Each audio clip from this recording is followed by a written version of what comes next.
Halo sahabat-sahabat keluarga Pandu, bagaimana kabarnya hari ini? Semoga kita selalu sehat dan dimampukan Tuhan untuk melakukan tugas dan kerja kita.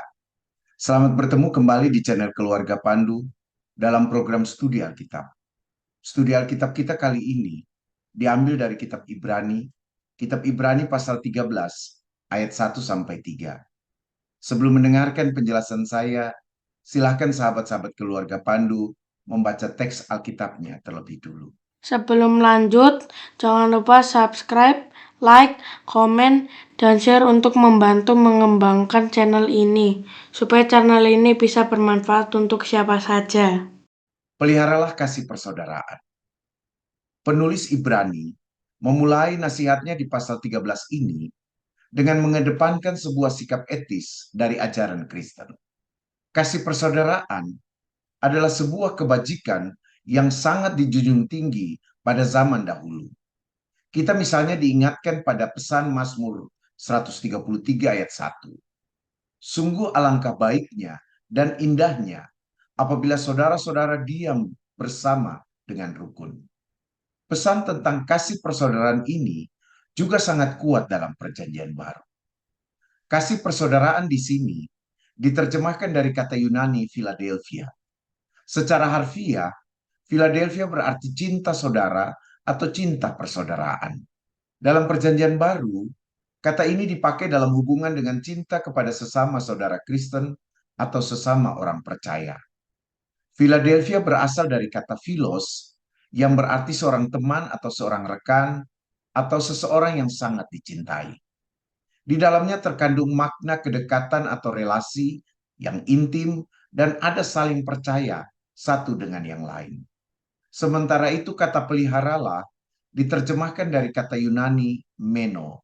Meno secara harfiah berarti tinggal atau tetap. Makna lainnya adalah tidak pergi atau lanjutkan.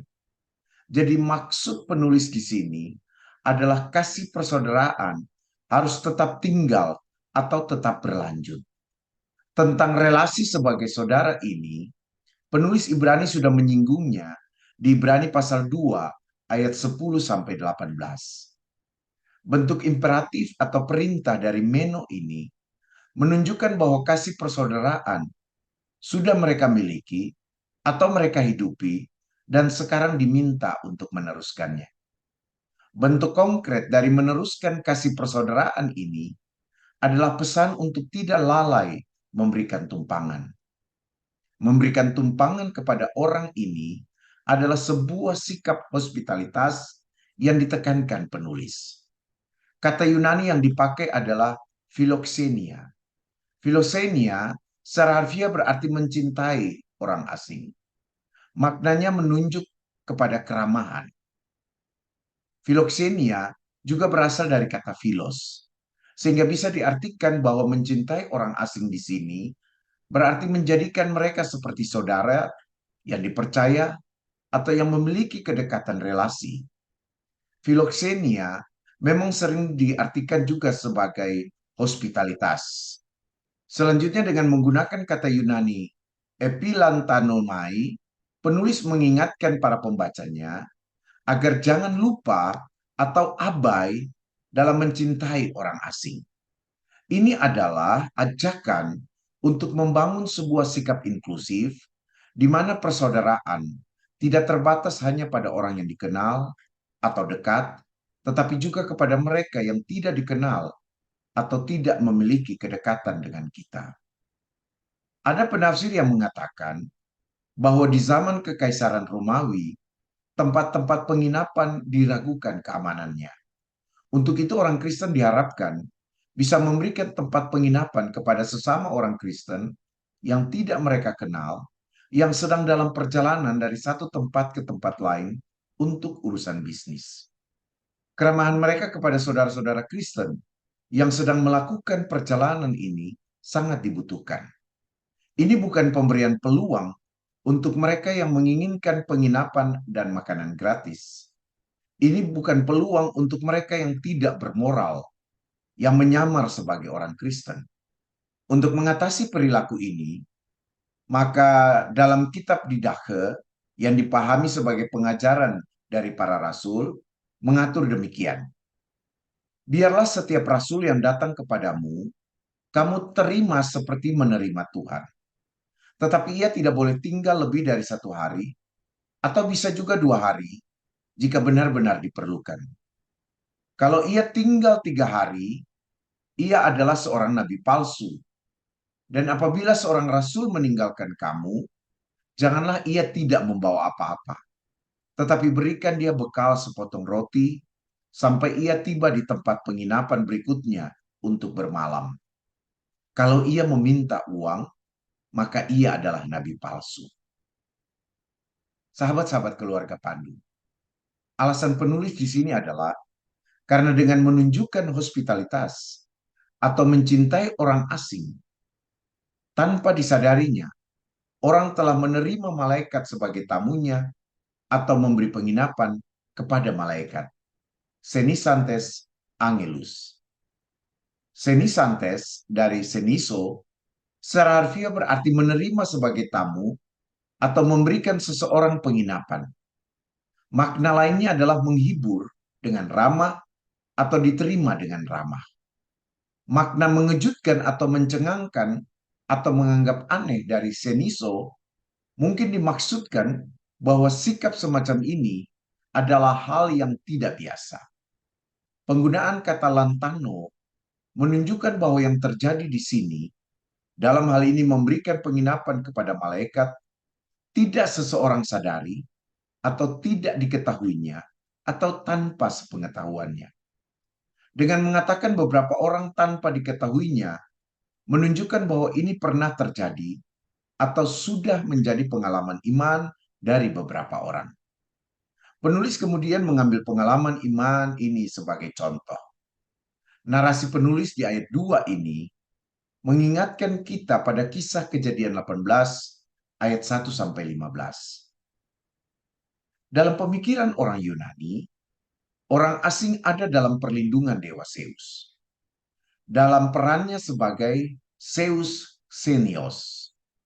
Zeus kadang menyamar sebagai pengembara dan membawa berkat bagi orang yang mau menerima dan melayaninya dengan ramah tanpa tahu siapa yang mereka jamu. Selanjutnya bentuk konkret yang kedua dari mempraktekkan kasih persaudaraan adalah kepada para tahanan dan juga kepada mereka yang dianiaya atau diperlakukan sewenang-wenang. Dengan menggunakan kata mimnesko, penulis mengajak para penerima suratnya untuk mengingat atau menempatkan para tahanan dan juga orang-orang yang dianiaya dalam pikiran mereka. Menempatkan dalam pikiran harus dilakukan secara sadar dan bukan hanya sekadar mengingat. Karena secara sadar mengingat, maka mimnesko juga mengandung makna memberi perhatian kepada mereka yang diingat ini. Ada 2 alasan yang diberikan penulis untuk pemikirannya ini. Pertama, bagi penulis, orang-orang percaya harus memberikan perhatian kepada mereka yang ada di dalam penjara, karena kita terikat bersama-sama dengan mereka, atau dapat dikatakan bahwa kita juga adalah orang-orang tahanan, sama seperti para tawanan tersebut. TBLAI menerjemahkan hos sunde demenoi dengan kamu sendiri juga adalah orang-orang hukuman. Atau artinya secara harfiah adalah terikat bersama-sama dengan mereka.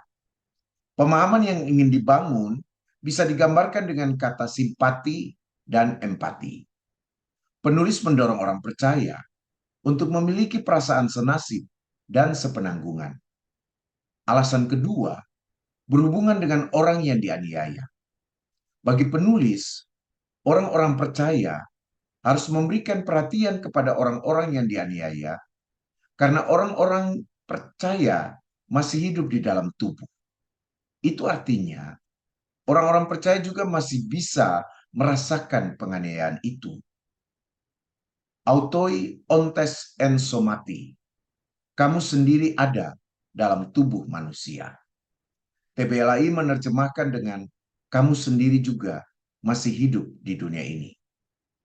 Ada penafsir yang mengatakan bahwa para tahanan ini adalah para terdakwa yang ditahan sampai dengan persidangan berikutnya yang harus mereka jalani. Selama ditahan, mereka hanya mendapat sedikit roti dan air dan kadang disiksa secara fisik.